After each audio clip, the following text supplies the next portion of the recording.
Pemirsa, sejumlah pengurus DPD PDIP Bali dan kader PDIP Bali mengadukan dan melaporkan Wakil Ketua Umum Gerindra Arief Poyono ke Polda Bali.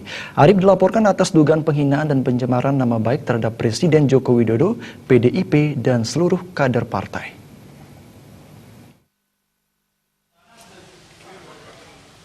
Pengaduan dan laporan dilakukan Wakil Ketua Bidang Komunikasi Publik DPD PDIP Bali, Kadek Diana, yang didampingi Wakil Ketua Bidang Hukum Politik dan Keamanan Iwayan Sudirte, Sekretaris Bidang Eksternal Imadi Suparte, Wakil Ketua Bidang Ekonomi Kreatif Inyoman Okantare, dan Kepala Badan Bantuan Hukum DPD PDIP Bali I Gede Indria.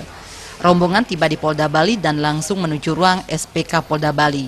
Wakil Ketua Bidang Komunikasi Politik I Kadek Diana mengatakan, pernyataan Waketum Gerindra menyerang lembaga PDIP, para kader dan simpatisan partai di seluruh Indonesia. Kader dan pengurus merasa dihina dan dilecehkan oleh fitnah atau ujaran kebencian, terlebih yang diunggah ke media sosial. Hukum perlu ditegakkan dalam menjaga wibawa dan citra partai. Saya sebagai salah satu kader PDI Perjuangan, apalagi yang duduk dalam struktur kepengurusan, juga selaku ketua fraksi di DPRD Bali, merasa terpanggil karena merasa citra, wibawa, nama baik partai itu sudah terfitnahkan.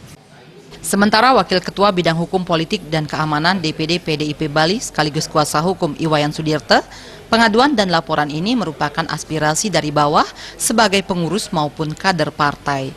Meski Wakil Ketua Umum Gerindra Arief Poyono telah meminta maaf, hal itu tidak menghapus tindak pidana yang telah dilakukan. Hukum tetap ditegakkan dalam memberi pembelajaran untuk tidak mengulangi lagi di kemudian hari. Jangan dihujat, jangan dibilang PKI, jangan dibilang bohong. Nah, kalau sekarang PDI tidak melaporkan ini, lalu pendidikannya di mana? Sifat jera daripada PDI yang ingin memberikan pendidikan bahwa di mana-mana selalu mengatakan supremasi hukum, supremasi hukum, supremasi hukum. Dan supremasi hukum tidak bisa diabaikan.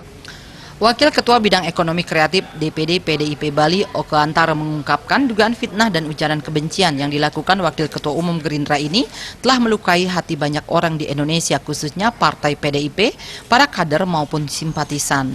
Melaporkan Waketum Gerindra dapat dilakukan di mana saja karena korbannya berada di seluruh Indonesia. Korban ini tidak di Jakarta saja.